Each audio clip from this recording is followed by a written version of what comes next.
Good morning, everybody. Thank you very much for attending this meeting, and hope it's going to be very interesting to give your views. We like views in this committee. I'm looking at various people around the table, and we've got some really interesting and important subjects to discuss. Apologies. No apologies, Chairman, just Councillor Khan's going to be late. Thank you. Minutes. Questions? Approve the minutes? Number 2? Agreed? Agreed. Matters arising from the previous minutes? Indeed, Graham? None apart from those that are going to be covered later, Chair. Thank you. Any observations there? None. Disclosure of interests? At all? Okay. Questions? None, Chairman. Okie dokie. Oh.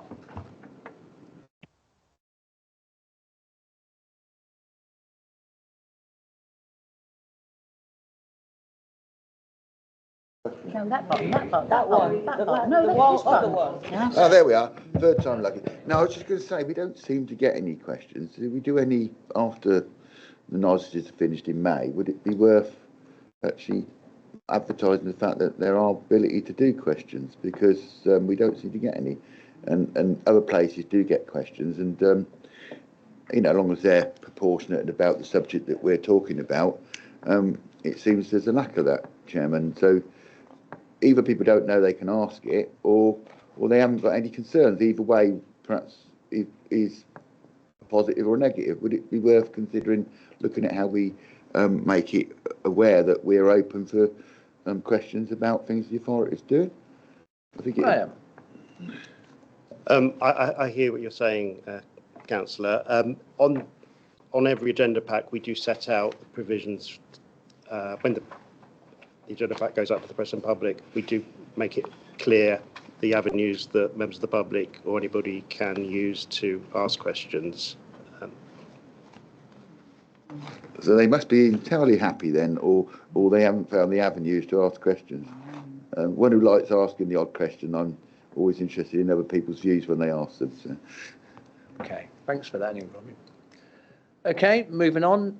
Item 6, A, B and C, internal audit. Selina. Thank you, Chair. So the first paper to you this morning is to provide members an update on the delivery of the 24-25 internal audit plan. On page 25 of your pack, you find the approved internal audit plan, and within that we're provided a status against each engagement. So in Q1, we conducted the Community Risk Management Plan Assurance Review, and the outcomes of that review were presented to members at the last meeting. In Q2 and Q3, we completed the core financial controls audit and the human resources process review. These are the 2 final reports that we'll be presenting to you as part of this meeting and a later paper. In the final quarter of the year, we're looking to deliver the workforce planning and the energy management audits. Both of these have been scoped and are currently at field work, and we'll be seeking to present the outcomes of these reviews to members at the next meeting. So I'll pause there for any questions on the audit plan. Any questions? Okay. Graham. Does that conclude your report? In that case, Chairman, it's taking members to the recommendation at page 23 that the progress on the internal audit plan be noted. Fully agreed. Move on to the next one. Thank you. The second paper is presented to members to note the findings of the finalised internal audit reports that since our last committee meeting. The first report is the Human Resources Review audit, which is on page 29 of your pack. For this one, we reached a reasonable level of assurance with 3 medium and 1 low priority finding being raised. We have concluded that whilst many of the controls were operating effectively, we've found some instances where there's gaps in the control framework and some controls that are not operating effectively. On table 2 on page 35 is the detail of the findings that were raised, and these will be monitored by the internal audit team to ensure implementation within the agreed timescales. The second report that's been finalised, we found on page 43. This is the core financial controls audit. This is one that we undertake each year. The audit review evaluated 10 key risk control areas and included a follow-up of the finding from the previous financial year. Again, for this, we've reached a reasonable level of assurance with 3 findings raised. And I'd like members to note that from this report, 2 of those actions have actually been completed. There's only 1 that remains open. So from our follow-up of the findings raised in 23-24, we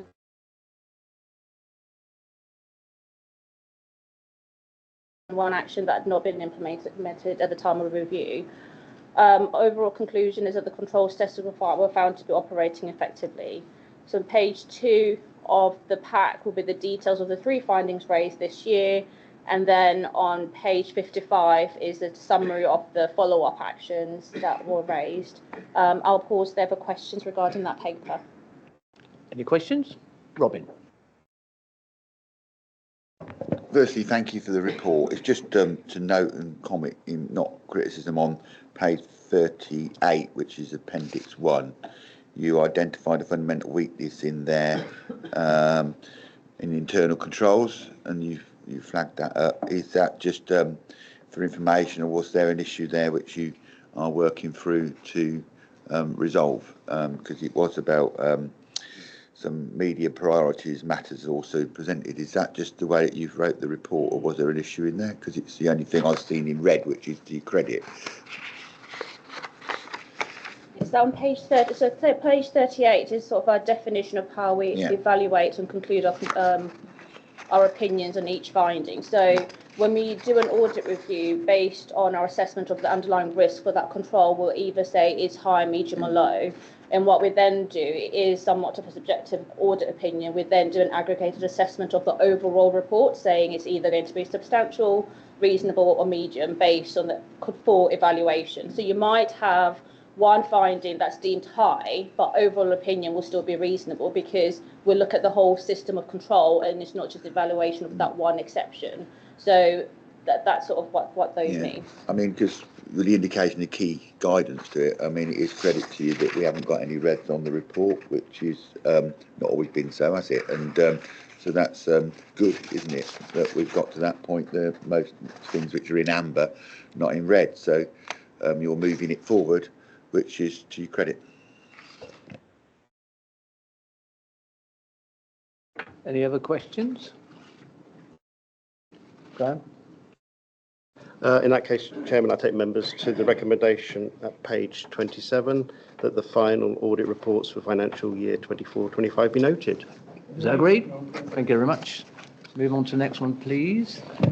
Thank you. And lastly, the purpose of this paper is to provide members with an update on the progress being made to implement the audit actions that have been raised in prior audit reports. So there are currently 37 actions that are being actively monitored, and these relate to audits undertaken from financial year 22-23 to date. So essentially all the findings from previous financial years have been closed and we're no longer monitoring and tracking those. So we currently have 76% of our audit actions from that period saying implemented, 16% in progress and 8% that are past their due date.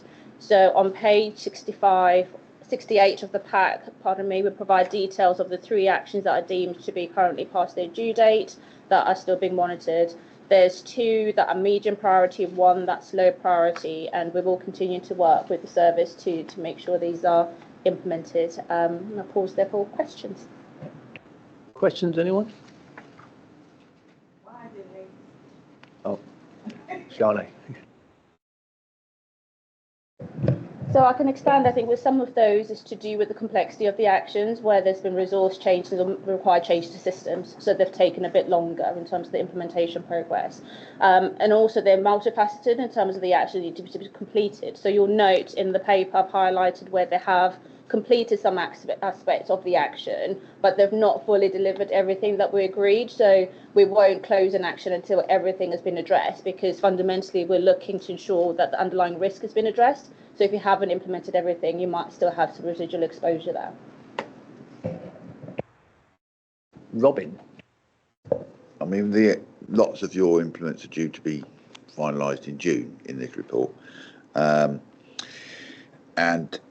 The only one which stares out at us, date implementation by completed, is the item on page 53, and I expect that you're working your way through that anyway, which is Trevor's performance report, and it says date to be implemented by completed. So what's that mean? Is that going to be completed in June, the same as everything else? It looks like you've got a big meeting in June where you're going to bring forward the conclusions of all your reports you've got in here, which it suggests in the paperwork. So that's the only one standing out there in red. Fixed term deposits and such like. Is it, you're hoping that will be the case in June, or is that such a issue that it hasn't got a date on there? Because everything else you've kindly given us a date of completion. We got an answer here apparently. Yeah, so that action has actually been completed. But I'll pass over to Ass if it wants to expand on it. But the audit was done and it was proactively addressed based on the finding raised. Yeah, there isn't a date there because we have completed it. We were given the recommendation and we took appropriate action straight away. So it's been done before this report came to this meeting. In which case, through you, Chair, does that mean that when it comes to the next meeting, it'll be amber or green because you flagged it as red? Which, if it's completed, I wonder why it's still in the red. Yeah. If you understand what I mean, because it's an action that you've done. Yeah. So it's been scored wrong. Yeah. So the rating is based on the level of risk at the time. So the risk is red because of the recommendation they made. Now that doesn't change. It could either be red, amber, or green. What really impacts us is the action that we take after it. So I think to give your members assurances that we have taken the action, we've ensured we've got policies in place that reoccurrence doesn't happen again. So I imagine in your June report it will probably go to amber, hopefully, and then move on with it. Thank you.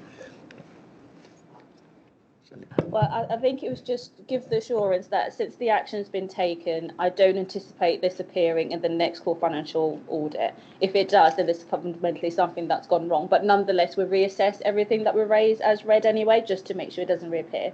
So just to provide you that assurance. But yeah. Thank you very much. Any other questions? Graham. I'll take members to the recommendations on page 65 that the progress of the audit management actions be noted. Agreed? Thank you very much. Right, so item 7, corporate risk management. Graham.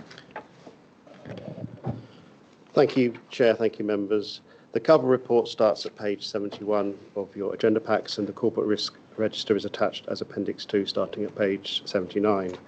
Since the Corporate Risk Register was last reviewed by this committee at its November meeting, it has been regularly reviewed by officers alongside departmental risk registers at the 3 officer-level delivery groups for finance and assets, people and service, and then by the Chief Fire Officer at the Strategic Management Board at its meeting on the 17th of February 2025.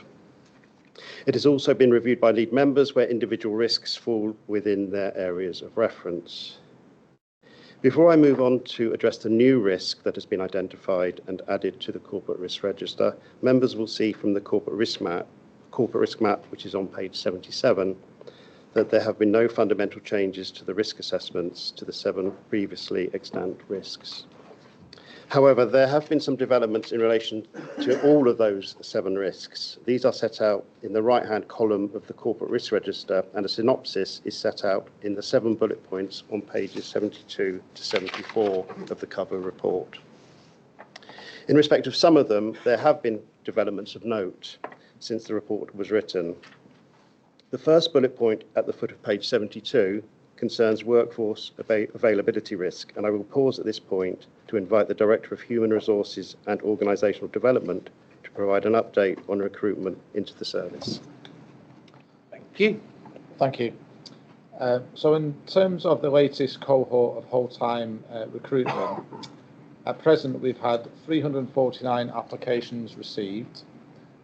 In terms of breakdown by protected characteristic, gender, we have female 46 applicants and male 297. In terms of ethnicity, white 299, black or black British 9, Asian or Asian British 8, mixed or multiple ethnic group 21, other ethnic group 4, and unspecified 8. In terms of on-call, since August 2024, we have had 37 applications received, breakdown by protected characteristics, gender, female 7, male 30, ethnicity white 29, black or black British 1, Asian or Asian British 4, mixed or multiple ethnic group 1, other ethnic group 1, and unspecified 1. In terms of actual versus establishment at February 2025, the actual was 312, with the establishment of 300.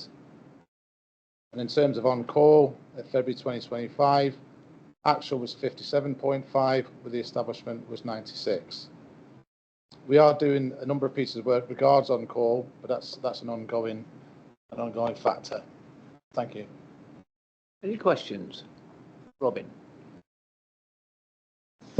Yeah, thank you. I noticed on page 73 that you, thankfully, on climate change, you've ordered new boats and you're expecting them to be delivered in February 2026. Are they being made somewhere? And clearly they're nowhere you can buy them off the rack. Because I say that because, as I've mentioned, the community I live in has been well tested in recent times by a deluge of floodwater, and it doesn't seem to be Robin, decreasing. Could we just focus on the report as it is at the moment? Oh, well, it's in the okay? paperwork, Chairman, so I believe it's reasonable to ask the question. Graham? Chair, the proposal is that we go through the risks in turn. So if questions at this stage, if they could focus on workforce availability, we will touch on climate risk, and we'll be able to give an update on the... We're coming back to that. You've got an unlock. Okay. It's just that it was in the paperwork, so I mentioned it.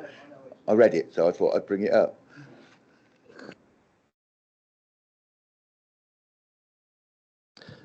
Chair, if there are no questions on workforce availability or workforce stability, I'll propose to take members on to the next risk. Yes, please. Thank you, Chair. Thank you, members. The second bullet point refers to the risk of industrial action and third-party industrial action. Given the level of interest at the last meeting about the proposed strike contingency arrangements, I would invite Area Commander Adam Birch to provide an update on that. Thank you, Graham. So in terms of the progress to date, as part of the tender response, suppliers were required to submit a method statement outlining their proposed service design for delivering the contract. The statement needed to include a risk management approach addressing the following, which is compliance with conduct of employment agencies and employment business regulations, 2003, Regulation 7, operational risks, contingency planning and mitigation for failure to meet minimum service levels, and other foreseeable risks, including health and safety considerations.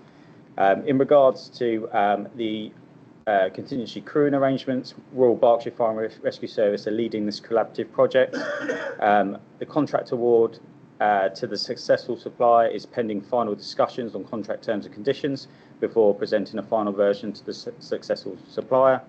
Contract award is expected to be by the end of April. And in regards to the contingency call handling contract, collaborative procurement tender processes are underway. One tender bid has been received, which is currently being evaluated. No further information can be shared at this stage, pending the outcome and completion of the procurement tender process. Thank you. Any questions on that part of it? None. Move on. Thank you, Chairman. Thank you, members. Turning to financial stability, members will see that some of the provisos mentioned in the report have now been settled. And of course, the MTFP and precept were agreed unanimously at the authority meeting on the 12th of February. I will pause at this point to ask the Deputy Director of Finance and Assets to add any further comments he may have. Thank you, Chair. Thank you, Graham. As Graham just alluded to, we did sit at the budget last month. We did have an update a couple of days, so there is some good news and there's some bad news in terms of our budget. I'll start off with the bad, but I can assure you the good is better than the bad overall. The bad news was that we obviously get a pension grant, and the pension grant came in at circa 150k less than what we had budgeted for. We had assumed we'd get the same level of grant that we received last year, but what the Home Office are doing is they're reviewing the figures they give every year, because last year some fire services felt like they were underfunded, so they tried to balance it out even more. The other change we also had in the grant was we get an airwave grant, and we were meant to get the last instalment this financial year. We were told in that letter we were no longer going to receive that final instalment. That was in the region of around 50k, so circa our funding is around 200k less than what we had anticipated. However, on the flip side of that, there is some rationale of why we're not getting the airwave grant. So some of you may be aware that Motorola, who provide the airwave service, were challenged in court in terms of what they were charging services for the airwave service, and it was found to be charging significantly higher than what they should have been, and there's been a penalty for that. The fire service will benefit from that penalty, so we will receive in the region of around 290k as a one-off payment, and as you can see, that quite easily covers the 200k that I alluded to earlier. Furthermore, for next financial year, the cost of airwave is going to be significantly less than what we've budgeted for as well. So even though we've seen a shortfall in funding of circa 200k, we're going to quite easily offset it with the credits we're going to receive for airwave and the reduction in costs for airwave over the next 12 months. And the other reason why we've kept it as amber is, as we've alluded to in previous meetings, there is a big unknown in terms of what the funding review will look like in the next 12-24 months, and what the provisional settlements might look like in the future in terms of preset flexibilities and government grants. So we felt that the status that we've highlighted here is still relevant, and we'll keep a close eye on it. Robin. Yeah, thank you for that explanation around it. So what you're basically saying is it looked bad, and then you got additional money externally which cancelled that out. So in the short term to medium term, it's a neutral matter.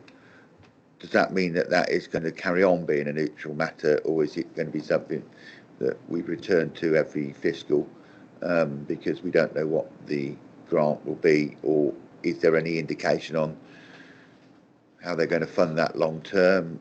Is the long term projection good, bad, or indifferent? Because in the medium term, it's good. But what we don't know is 12 months down the line what the funding term is going to be, in 12 months after that what the funding term is going to be, noting that finances aren't particularly that robust in the country at the moment. So have you got any indication of that, or is it an unfair question? If you say if it's an unfair question, I'm quite happy with that answer as well. It's a fair question, Councillor Stutchbury. In terms of airwave grant, well, we knew we weren't going to get it after this year anyway, so that position's closed off. In terms of pensions grant, I think what we could hope for is something similar to what we've had with the previous pensions grant, which is built into the base grants and built into revenue support grant in the future. At present, we don't know how that's going to look. So in all honesty, we can only say we know for definite what we're getting for the next 12 months. After that is a bit of an unknown, and that's something that we'll continue to kind of lobby.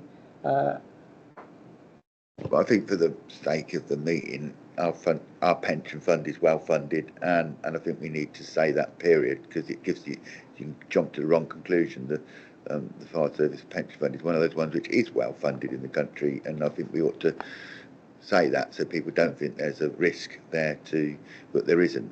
This is just money moving around from one place to another, but the core firefighters pension fund is well funded, isn't it?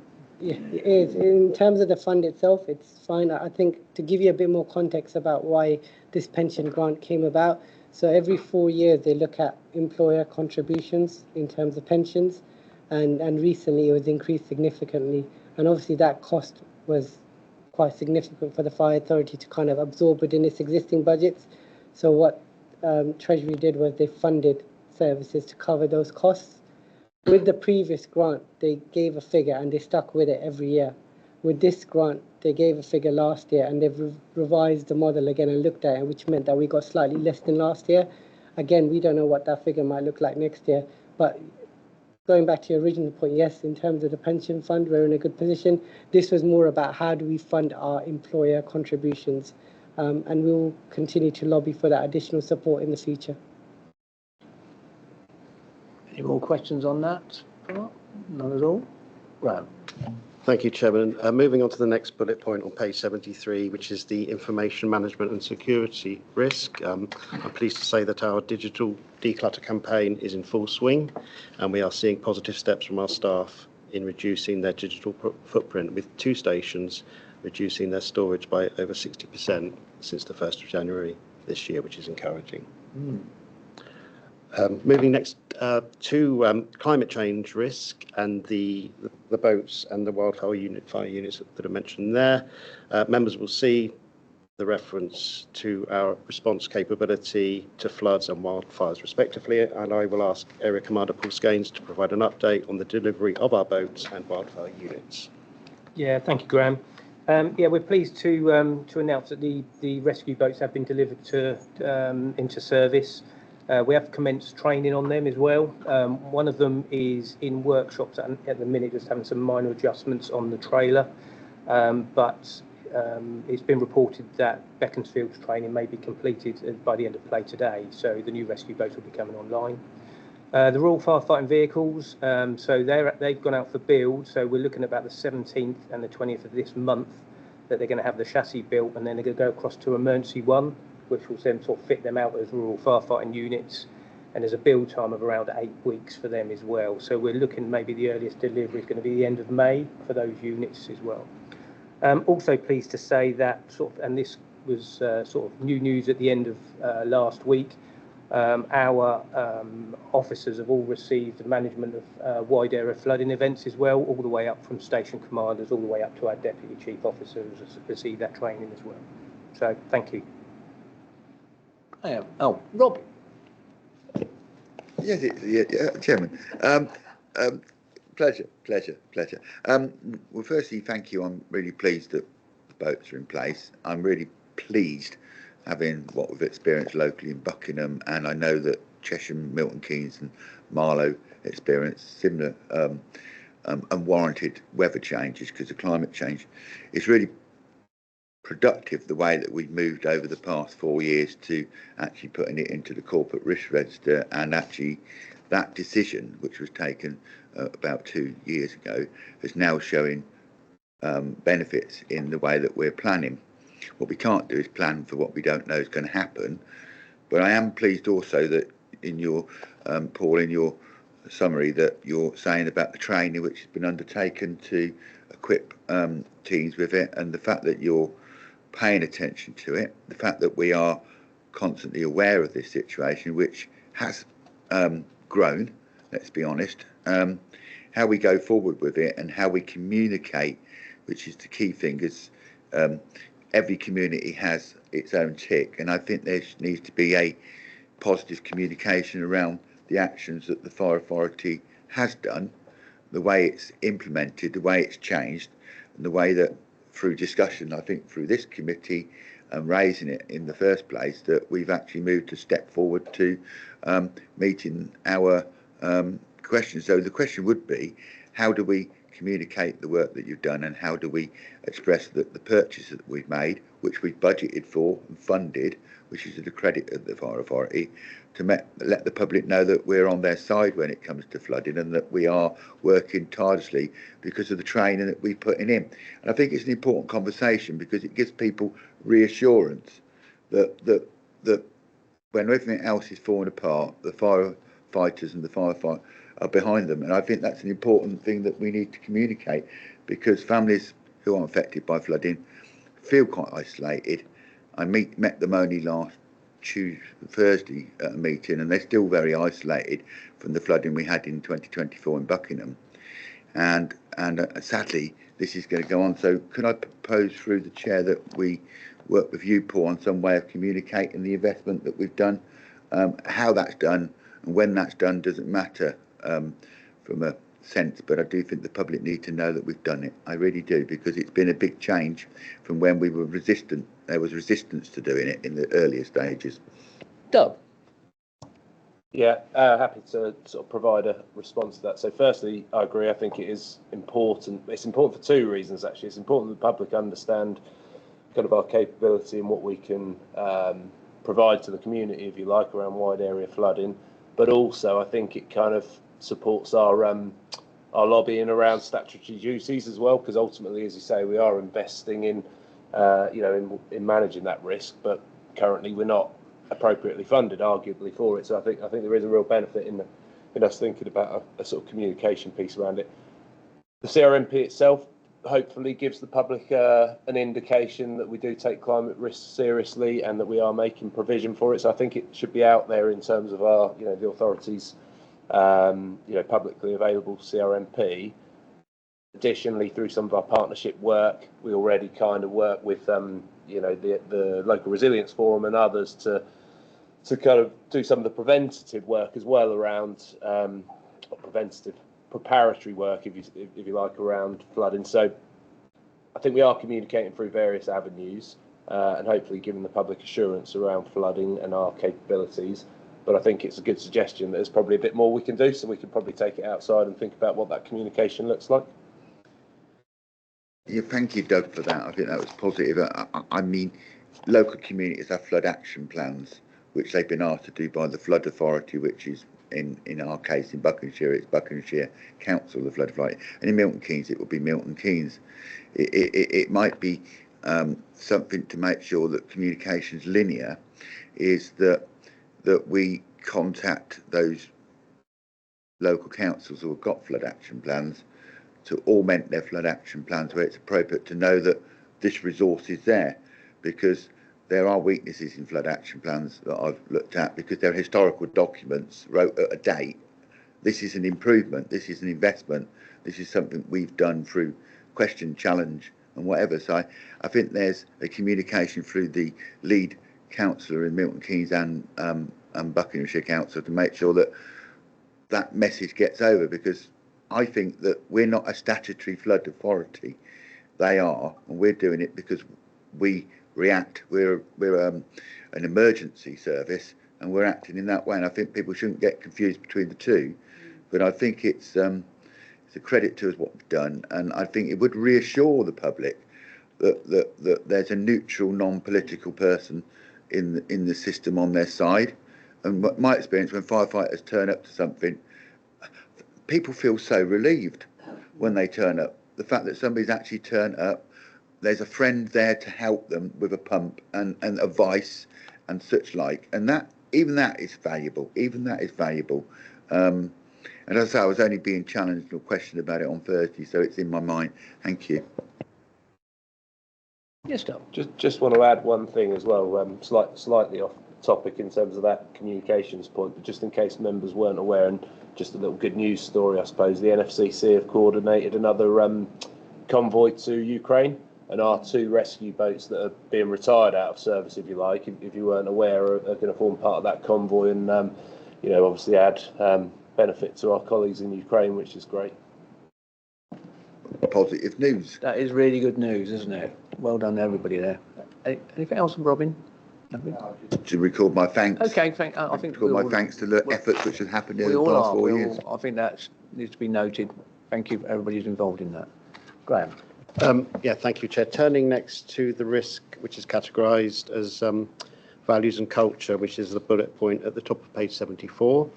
Our professional standards investigator has now been in post since the 3rd of February, and that's the 3rd of February 2025, not 2024, as per the typo in the cover report.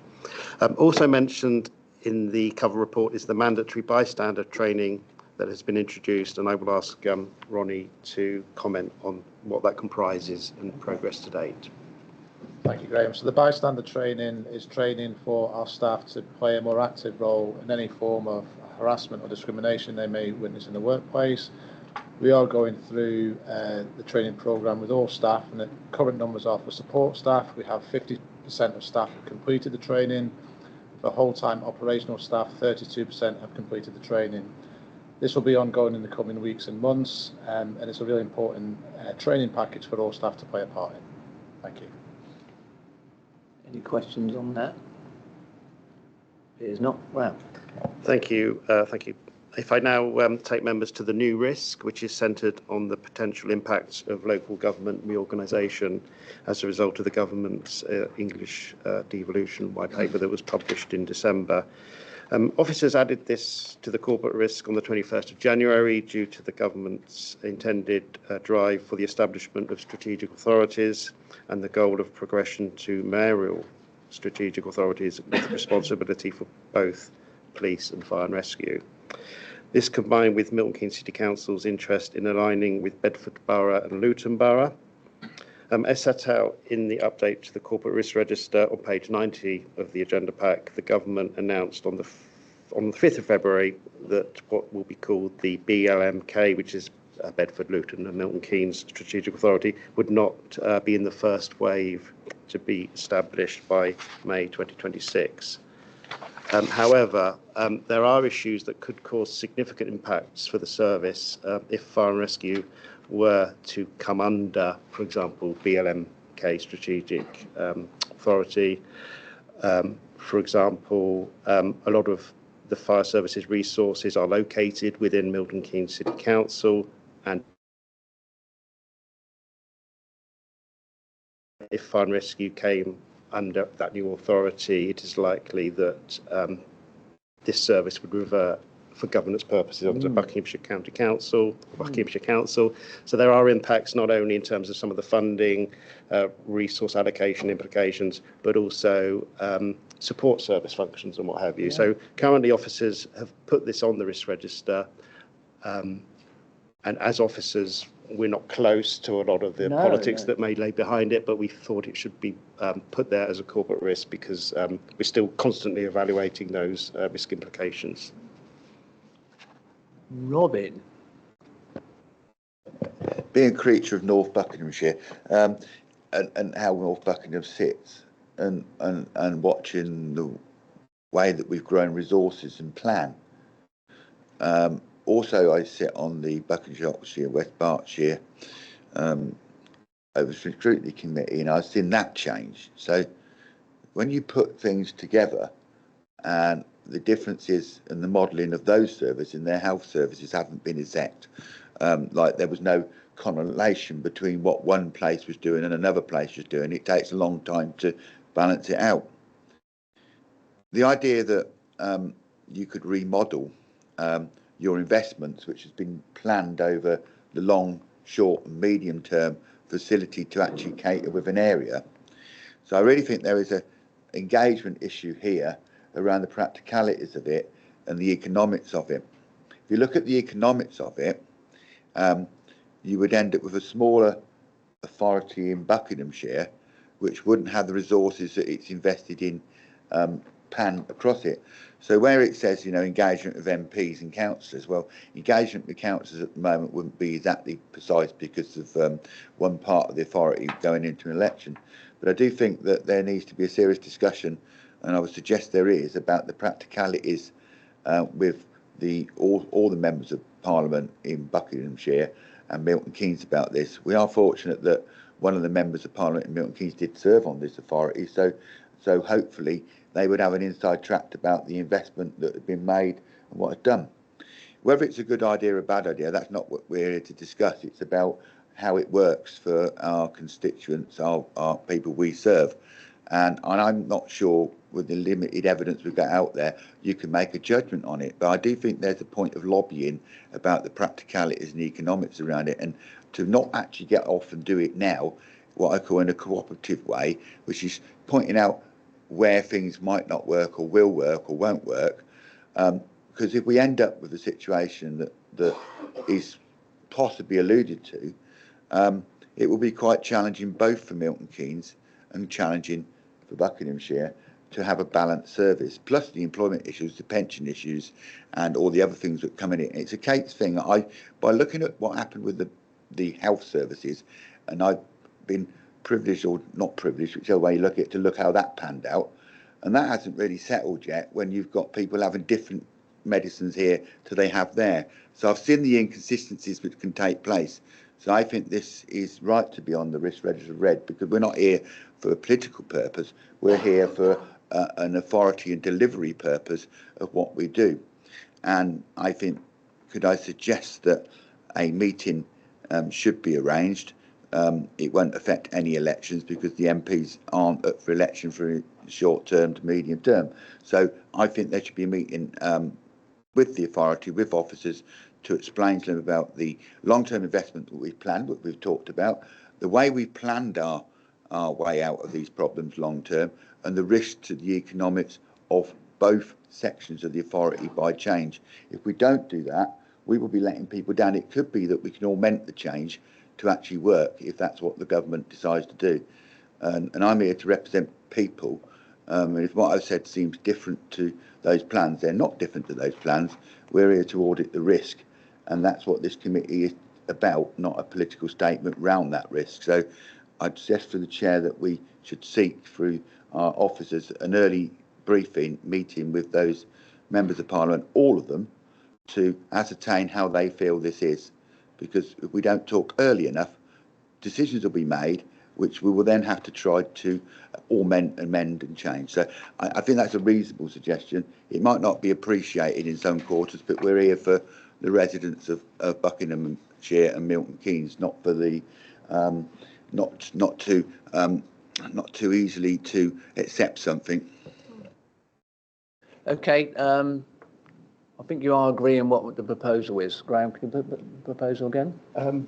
Well, I think Councillor Sutsbury was referring to the mitigation measure. The only mitigation measure that we can think of at the moment is that engagement with MPs and councillors, because, as you say, the inside track is important. At officer level, there's only so much we can do, and it is that inside track that's important, and without straying into that political sphere, because also in the devolution bill, which you may have seen, is the ultimate power of the government to mandate these alignments. So we would rather not have things done to us and rather be as active as we can and put in the case, because we can see challenges if that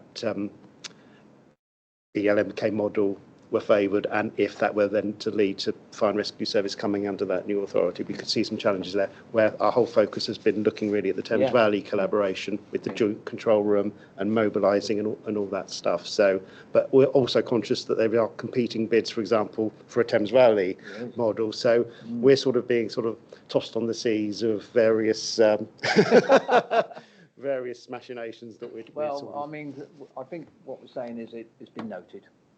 And okay with that? I'm always happy to engage in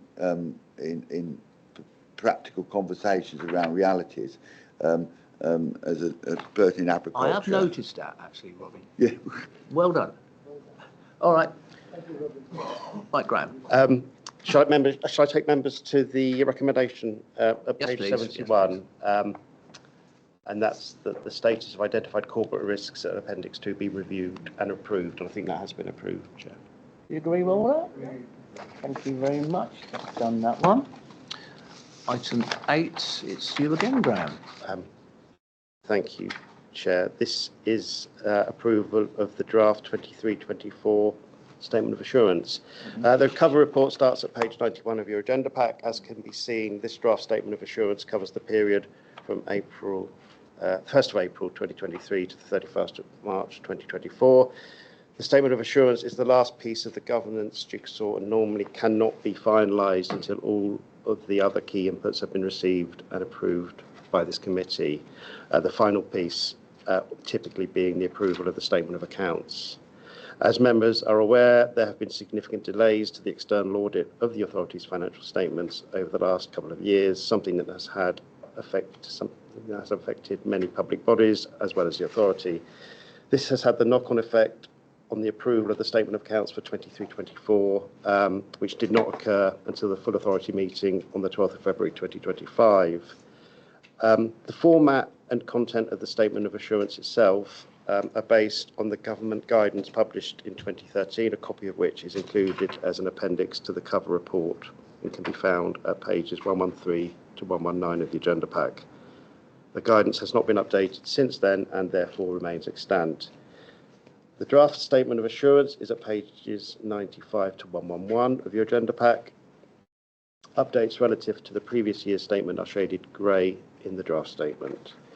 These include outcomes from assurance activities and the internal auditor's opinions in relation to finance and governance. Hyperlinks are provided to the more detailed reports referenced in the document. The Statement of Assurance acts as a dashboard covering the span of all the key assurance work undertaken during the year in question across financial, governance and operational matters. And the purpose of bringing it to this committee is to seek members' approval for the Statement of Assurance 23-24 to be signed by the chairman of this authority and also by the chief fire officer. Happy to take any questions. Any questions first? Do you agree? Thank you very much. That's great. Thank you. Item 9. Marcus. Thank you. Today I'll be presenting the Treasury Management Performance Report for April to December of this financial year.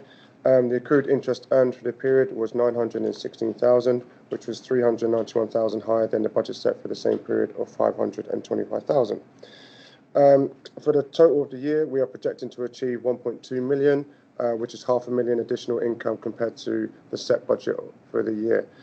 In terms of investments, on page 126 of your packs, you'll see a breakdown of the investments as at the 31st of December 2024.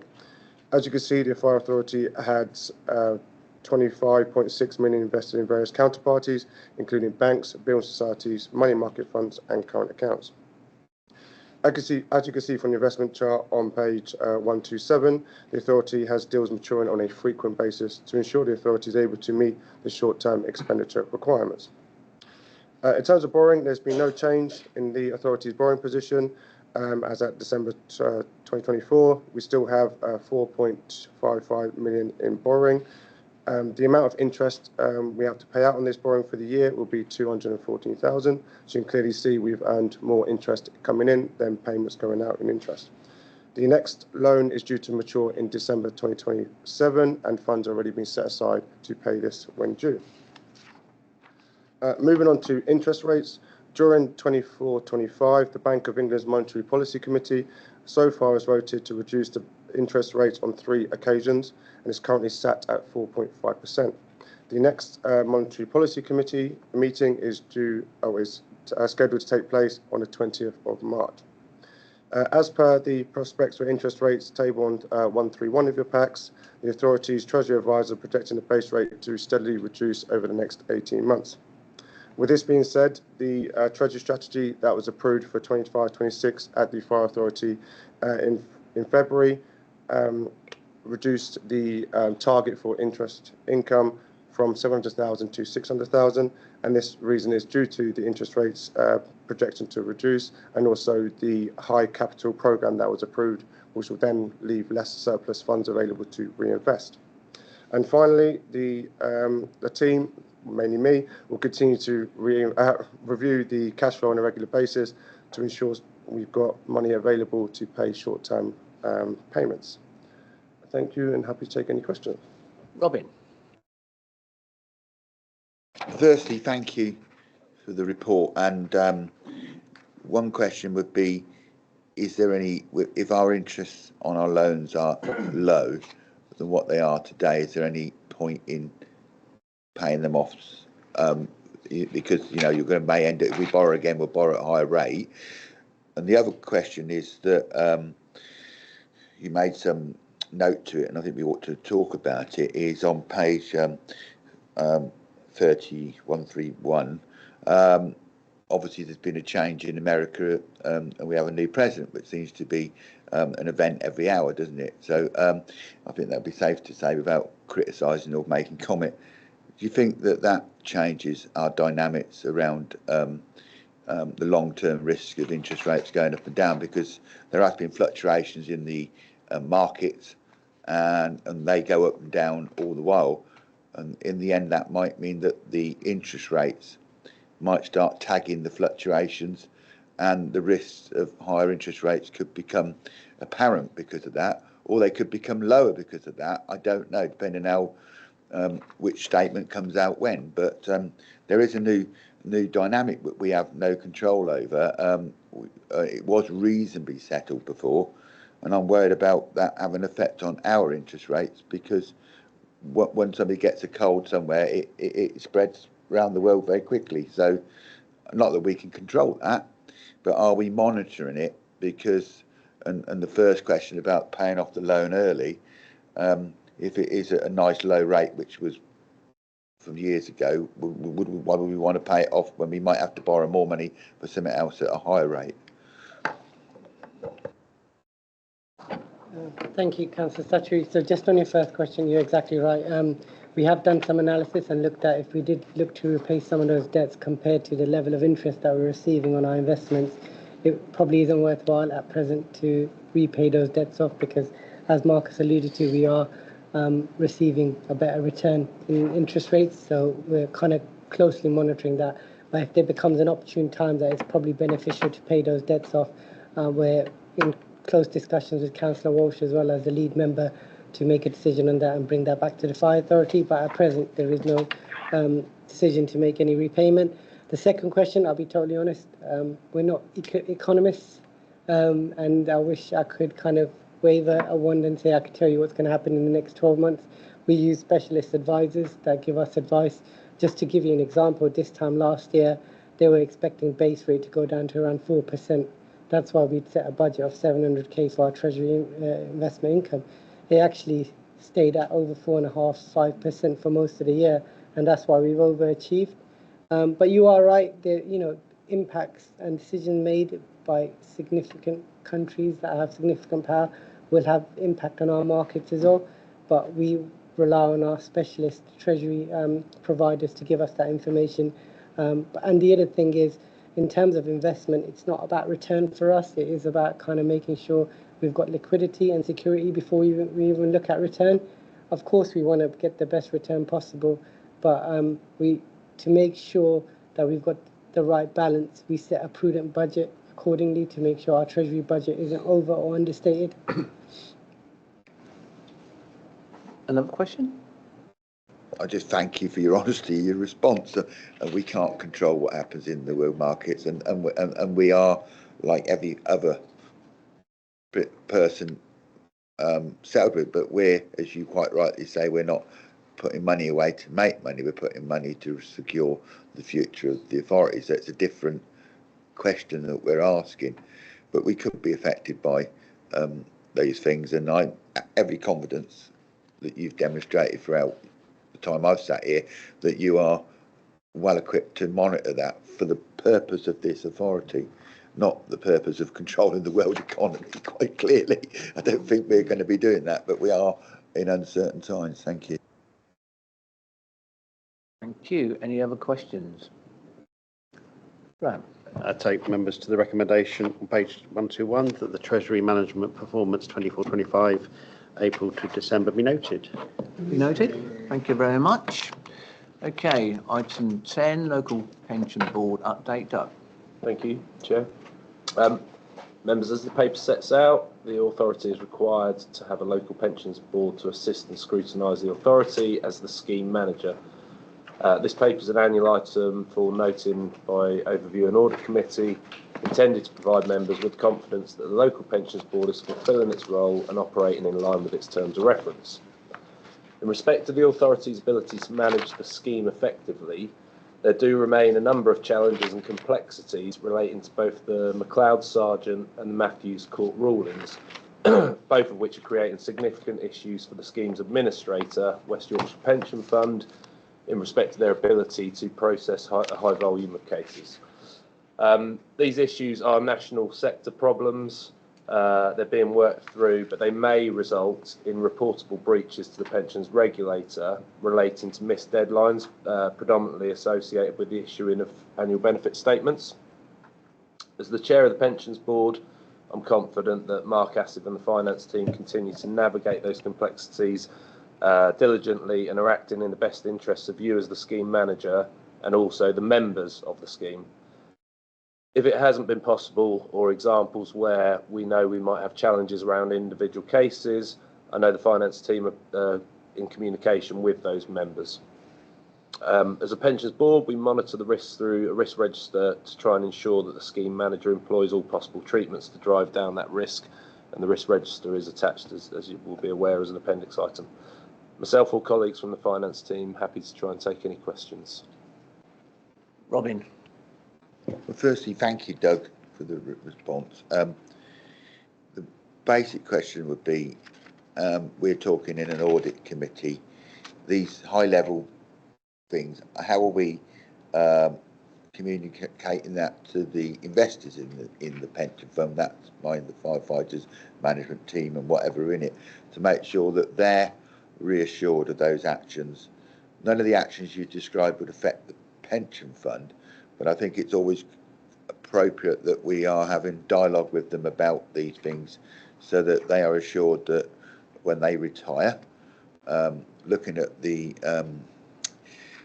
firefighters manifesto, and that might be sooner than later sometimes that people retire through issues well beyond their control.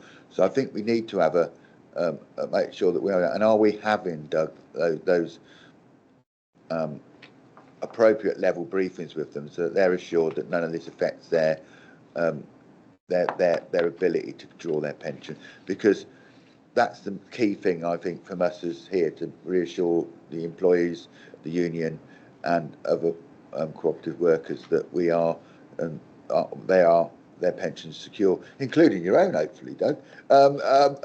You know, I hope you're going to get it as well. But, you know, not that you declare an interest on that, that's the right.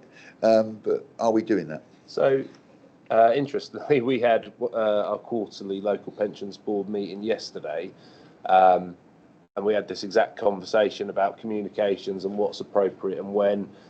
There are some unknowns that we're working with at the moment in respect of remedy for people that are moving from one scheme to another. I think West Yorkshire Pension Fund, so our administrator, are really good in terms of their communications, kind of the broader communications about what's going on around pensions. That's accessible to members. They do also communicate out to individual members when there's, you know, individual issues, I suppose, that need addressing. Their website has quite a lot of good content on it. The employee reps, new employee reps that we had on our board yesterday, also cited that the FBU provide a lot of good information as well, if you like, to members. And I know from a sort of scheme manager perspective, Asif and the team certainly do the individual communications that need to be required at the right points in time. So I'm pretty comfortable that members do understand the current position around pensions, but recognise there are some unknowns as well. So the things that we can't necessarily give information on. I don't know if you want to kind of jump in and add to that, Asif. No, thank you, Doug. No, you're exactly right. So for me, it's timing as well. So where it's impacted individuals, i.e. where they're retiring and so forth, we've made sure there's been regular conversation with those individuals because decisions need to be made at that point in time. Now, this is a critical month as well because we're looking to send out the ABS statements by the end of this month. Again, I will be doing seminars on Teams with people that have been impacted by it to explain to them what that statement is and what the next steps are. For me, it was always about timing. You don't want to kind of do some sort of informal discussion sort of 6 months in advance, and then when they receive the paperwork, they may kind of think, hold on, the conversation we had was sort of 6 months ago. So it's all about timing and relevance for me. So we do ensure, and as Doug alluded to, there's been communication sent out either through our administrators, i.e. via letters direct to individuals that have been impacted, or where we've had to contact individuals, we've sent out letters as well. But there is still that bit around where a bit of unknown around, we don't know what direction certain things may go, and we can't fully inform members on that until we get clarity on it. But as and when we know stuff, we do share it with our members. Thank you for that, and I'm reassured that you are doing that. That's what I wanted to hear, because people do retire early and they have risk, and the environment that firefighters work in is not always conducive to good health, because they're the first person through the door when there's a disaster, something going wrong. We have to recognise that they're the ones who put themselves on the line. So and we have to respect that, and I'm grateful for that, and I'm sure those conversations will be taking place, which I'm reassured. Thank you. Any other questions, Graham? If I take members to the recommendation on page 133, that the report be noted. So agreed. Okay, item 11. I will say this quickly, that I know for a fact there's been an enormous amount of work and this authority being put into this item. Doug's going to go through it, and I think we need, after this, again, thank the staff for what they've done on our behalf. Doug. Yeah, thanks for the intro, Chair. So this item's for noting, and in the absence of Anne-Marie, I'm delighted to be able to update members in relation to the HMI CFRS report and the associated hot off the press correspondence from the Inspectorate to the Chief Fire Officer last week, confirming the remaining 2 causes of concern have been lifted, and the assessment of progress is such that we are no longer required to be in the engage process. I'm sure members have seen the letter dated 7th of March, so I won't go through the detail of it. I suppose the key highlights I'd pick out. So the letter acknowledges that we've put in place a really strong and robust action plan to address our causes of concern. It recognises the important work that the Chief Fire Officer has done in terms of reviewing our internal governance arrangements. From an EDI perspective, it's really unusual that HMI will close a cause of concern outside of a full inspection progress. So I think the fact that the service have been able to demonstrate such a massive improvement is testament to staff, you know, and some great work that's gone on. Similarly, for protection, we've been able to provide enough assurance that we're now delivering to a high standard for the communities we serve, and great that the Inspectorate have recognised that. I think if Louise were here, I know she'd want to convey her thanks to all those who have contributed to those improvements that we made. So, you know, that includes support from colleagues in other fire and rescue services that have been great in kind of giving us some peer review, wider partners such as Bucks County Council. I think from a member's perspective, we're grateful for the trust and support that we've been given, and you know, allowing us to get on and make the necessary operational changes that we've had to make. And of course, this couldn't have been achieved without the buy-in and the hard work from all our staff. So it's important that we recognise that and thank them for their ongoing commitment to serving their communities.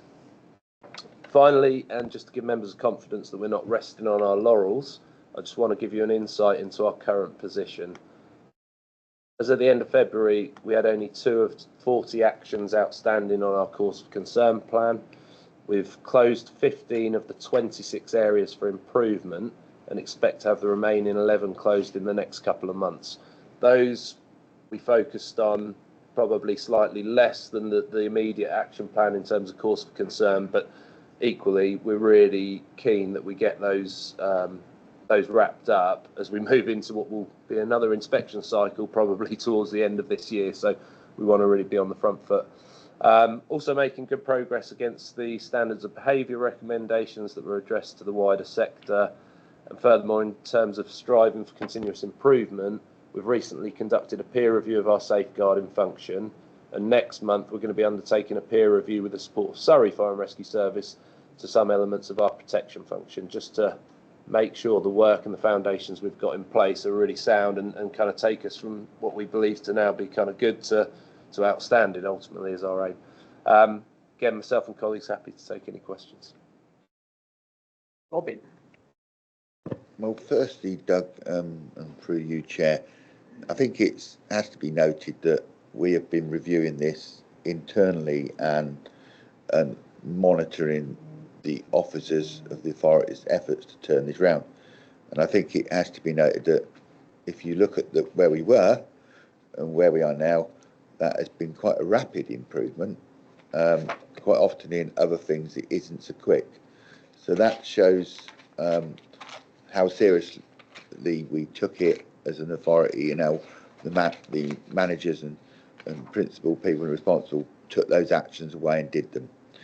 And I note, Doug, your point about not sitting on your laurels, which is the best point you've made, that we don't sit complacently around saying that everything's all right now. We've just, the headmasters said we were good today, so we'll just go away and believe we're good forevermore. I think that was the best comment you made.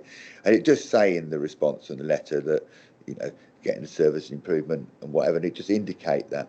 So they are going to be coming back.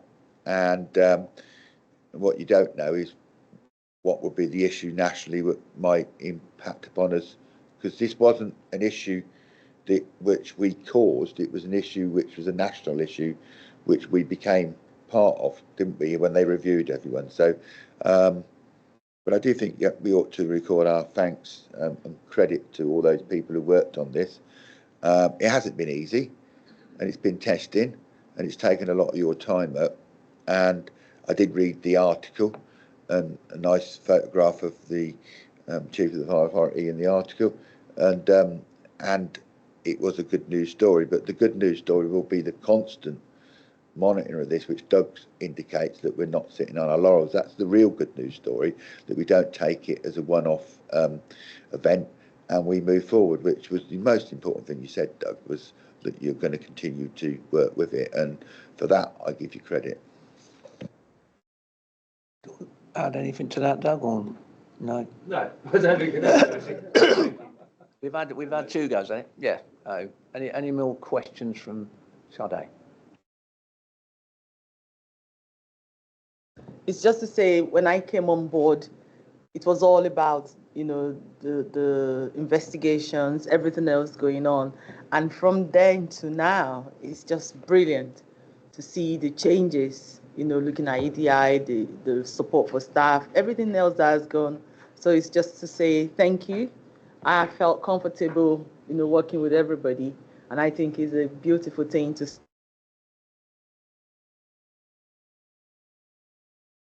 to be better.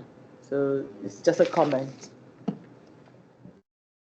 Good. Any more comments? And I'll finish up the comments if you want.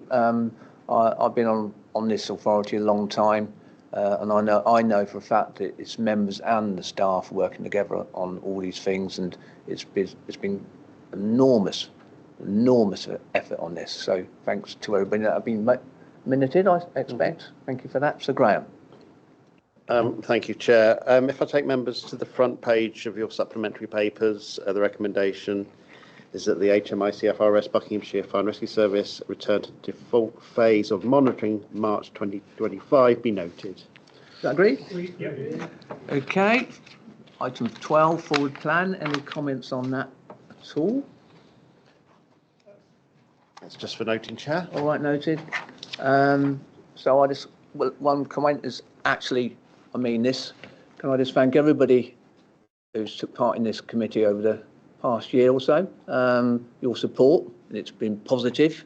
We got lots of work done, and it's a team effort again. So can I thank everybody for that effort, and